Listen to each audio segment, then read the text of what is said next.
Hey guys, this is John, and I'm playing International Master Trentosk in the 5-minute pool on ICC. Okay, let's play Knight F3 in this game. Who is this player? Oh, this is Lawrence Trent, International Master Lawrence Trent. I believe this is the first time we've ever played. He's a well-known figure in the chess community.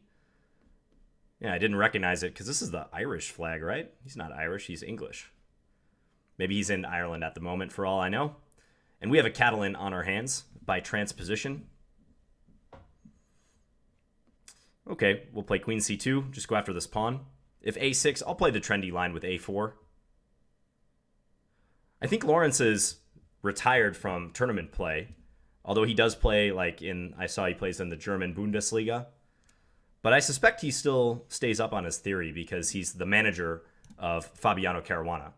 So probably if you're managing a top player, you're still relatively exposed to recent developments in chess. So let's go bishop f4. Bishop g5 is also playable. And I think here queen c1 is the move.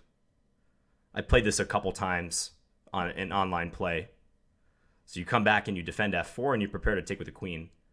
White is really not much better in these lines, but it's just a little something. It's a little nibble, let's say. So I'll prepare to get my knight to c3 soon. Sometimes I see people play a5 and knight a6 instead of developing the knight through d7 as Trent did. If black takes on f4, I'll have a nice choice which way to capture. Previously, I would have taken with the queen. That's kind of the point of queen c1. But I would consider g takes as well. Okay, we're going to get that choice, I guess. Now, I'm going to still take with the queen, I think, because I'm on c7. So I think that prevents some coordination of black's forces. Like queen e7, I can take. I don't think my queen gets trapped, although it is kind of close. Let's just play knight c3 now. Develop. Looking to play e4. The thing about these Catalan positions, though, black remains really solid in almost 100% of the cases. Okay, so he's going to play c6 next move, so I just want to figure out which way I'm going to recapture. Maybe I take with the queen. Yeah, let's take with the queen. And then we're going to go here. He's probably going to pop the queen out to b6, but I'm thinking maybe e5 and knight e4. So, or maybe queen e2 first, if queen b6, if I want to just defend this pawn. But the threat of e5 is kind of nice, I think. Okay, so I could play that right now if I want. Or I could just wait. But if I wait, I'm not really sure what I'm aiming for. And I could play something like rook e1, rook a to d1, just reposition the rooks, but the time to strike might be now, so let's do it. And if knight d5, I'm going knight e4, and I'll try to utilize d6 and some of the squares that I'm being presented with here. His queen might come to b4. And this is one problem with the a4 move, is that I have some vulnerable squares on the queen side. Okay, rook d8. If queen b3, probably queen b4. So, again, I might hold off on that. Maybe h4. h4 looks like a good way to at least create some progress on this side of the board. Okay, so h6.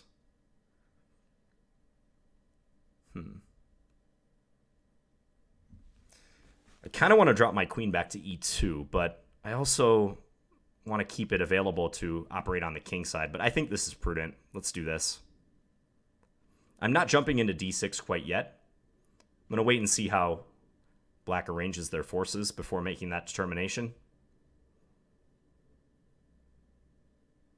I think in a lot of these structures, black wouldn't mind sacrificing an exchange on d6 if necessary. I feel like that's often an okay option for them. Okay, rook c1 or something else. h5 could be played. Let's play b3. Prophylaxis. c5. Okay, so he's being aggressive going after this. But now knight d6 seems a little bit stronger, does it not?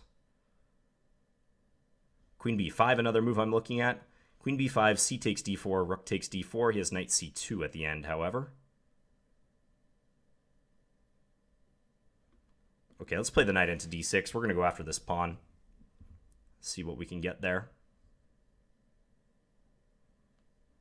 The center is kind of collapsing, though, for both sides. Well, for me, mainly. My pawn on d4.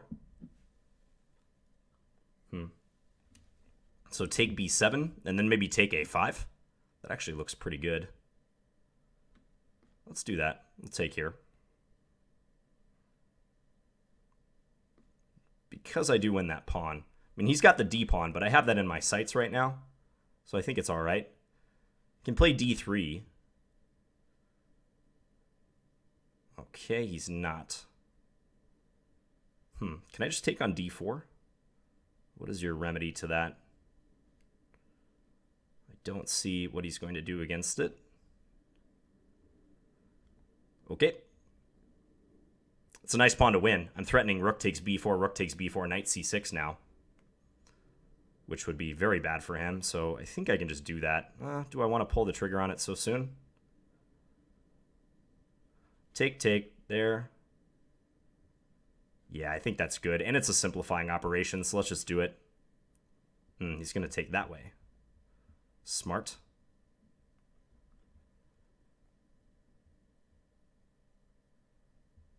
Rook b5, perhaps? Yeah, let's look to trade like this. I'll let him win one pawn back, but I think my b pawn's going to be really hard to stop. So I'm being a little more refined in how I'm doing this. So giving the b pawn, but in the case that we swap, yeah, it's just going to be tough to put the brakes on old Barry the b pawn. Channeling Simon Williams. You could play queen a6, but then I even get a chance for like queen c4 or rook b1. Probably rook b1. Yeah, he just resigned. Seems a little premature, but it probably is losing for black. If queen c3, I think just rook b1 here defends everything. Let me just confirm with the engine. I know I'm breaking with protocol by adding the engine, but since there was a slightly early resignation, let's just see if it was justified. Yeah, plus 2.5. Okay, so let's go back and have a look at this one. I think black's position was largely okay, but probably they mistimed c5, or after c5, knight d6, black just has to take more care. Maybe play a move like b6 here. Yeah, maybe b6 so that they keep the tension in the center, and I can't just win b7 and then win a5. I'm positive he saw knight takes b7. He probably just missed that knight takes a5 as possible after this. Maybe he thought he had more play than he did. There's also the option of rook c8. So rook c8, and then if knight takes a5, invade with the rook c2. So that might be playable as well. Maybe I have knight c6 in that case. We'll check. So I open with knight f3 and g3. An opening I played in all-time controls recently. Bullet, Blitz, over-the-board chess.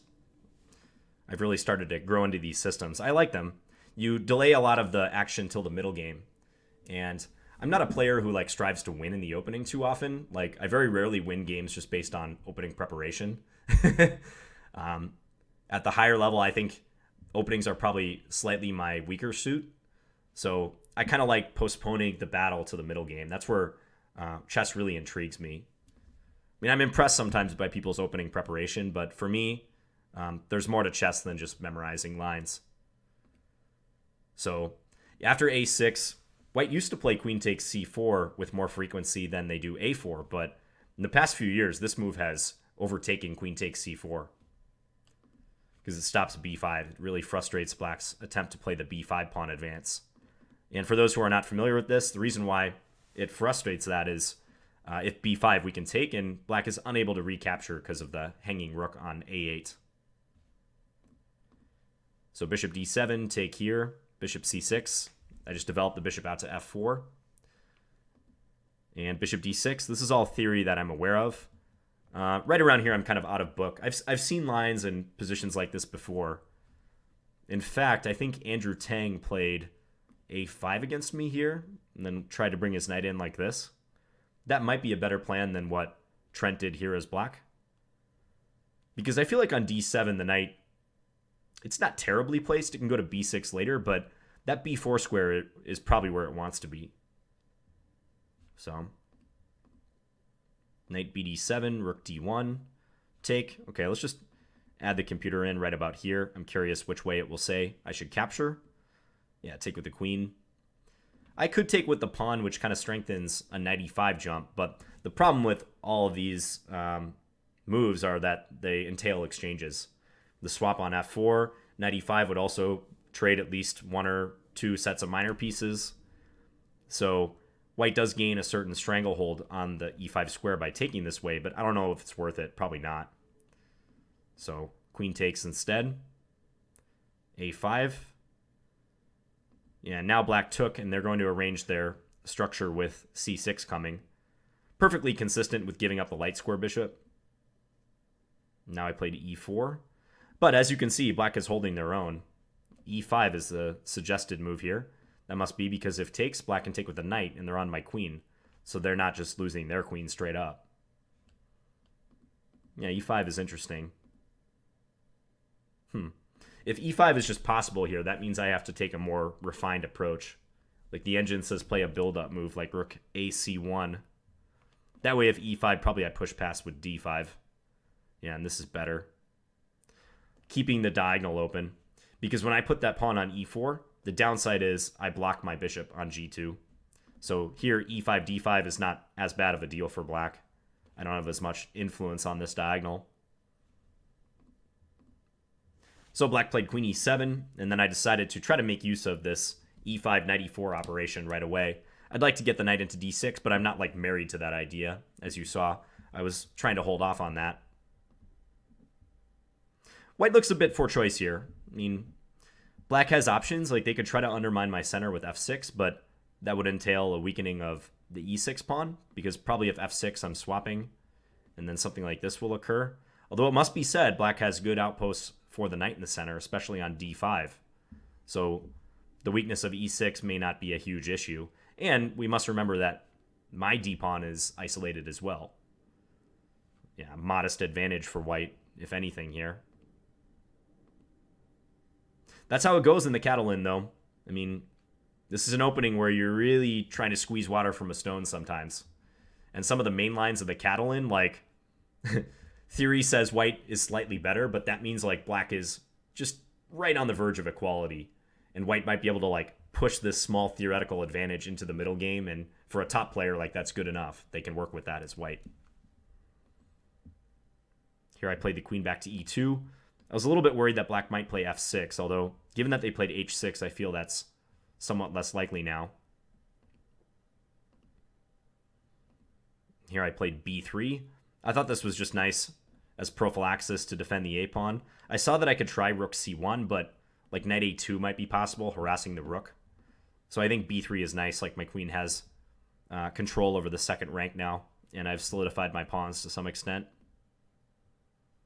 So the engine isn't crazy about c5, but it doesn't say it's like a game-losing blunder or anything. Black might just want to be more patient here. Yeah, knight d6. And I know it's tempting to hop the knight in, but I really don't think this is going to kill black or anything. As I was saying, they might even consider sacking the exchange in some circumstances, because black has a great pawn structure, and there's not any purely open file I have for my rooks here as white. So that means it could be fertile ground for a potential exchange sack. Might not be the best idea, but it could be playable. Or just knight c8. Maybe black goes knight c8, and that's another aspect of knight b6, allowing this eventual knight trade. So instead, black played c5, and knight d6 felt like the principled option, opening up the double attack here. If we were just to swap stuff, so say I took on c5, they could maybe take e5 as well, but let's just say something like this happens. I'm not too impressed by my position. Even if I win this pawn, I somehow just don't really like it. Black's knight is excellent on b4. This pawn is pretty worthless for the moment. Maybe white's a bit better. It is a pawn after all, but I feel like black doesn't have much to worry about in a blitz game, at least. Not many weaknesses in black's camp. So knight d6. Now take, and here I took on b7. Okay, so there were some complications possible here. I'm not sure rook b8 is best. Probably not. The engine wants to play d3. And then I would move my queen. I wasn't sure where. Because if queen e3, knight c2 could be a problem, forking the queen and the rook. So queen b2, yeah. I feel like d2 is probably where I would have put it. But then rook c8. So black's counter chances are attached to this d-pawn. And also the activity they get with the rook and maybe combined with the knight too. Like the rook coming into c2. Let's just see a possible line here. Rook comes in, hitting the queen. For the moment, white's up a pawn, but this is a incredibly unstable position. f6, maybe striving to get the rook involved, attacking f2. Black's better, according to the computer. Maybe I have some superior way to deal with d3, but this is an approach that would worry me more than what black did in the game, which is give up the a-pawn, and then I think they were trying to play against these pawns, but yeah, now I get rook takes d4 in, and you can see the eval. So black just missed the window of opportunity here. d3 looks like it provides play. Maybe rook c8 does as well. Yep, rook c8, also not bad for black. But rook b8 on the other hand, I'm winning this pawn, and looks like white's in the driver's seat. Hard to defend this pawn, for one thing. What if queen c5? Attacking this, defending this, and attacking e5 a couple times. I have knight b7. Yeah, hitting the queen.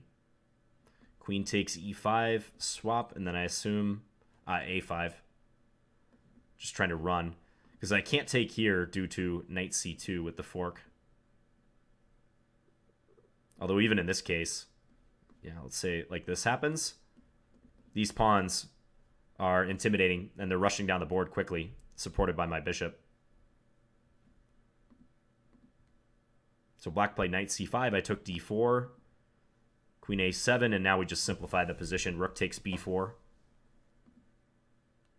So if this had been played, I get knight c6 in, and then I'll win the rook next move.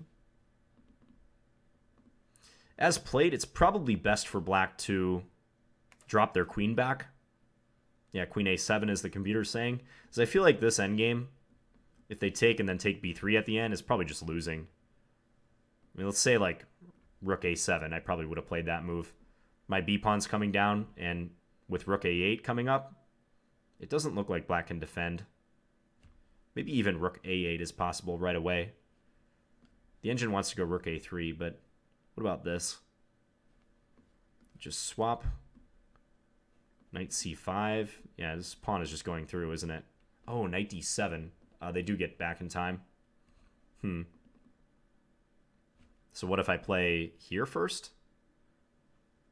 Knight a4. Okay. Yeah, black might be able to defend. So not completely clear cut, but again, I don't blame black for resigning. It was probably losing. Let's just see this line if I follow the engine recommendation. Rook a3 attacking the knight. Knight goes somewhere. Yeah, b6, knight c4. Probably get behind the pawn, defending it. Knight takes e5 here. Knight d7. Rook c3, getting ready to come in here. Knight b8 here. Black does have a blockade of the queening square, but they can hardly move otherwise. I could probably even do some really slow plan, like bring my king in and eventually attack the knight. Okay. Yeah, I think I'm satisfied with this game. I don't have a ton of experience in the Catalan, just like a few games, but I think this was a typical Catalan middle game. If I play this sort of middle game often enough, I can get a lot better at this. Anyways, hope you guys enjoyed this video, and I'll be back again soon with another one. Talk to you guys later.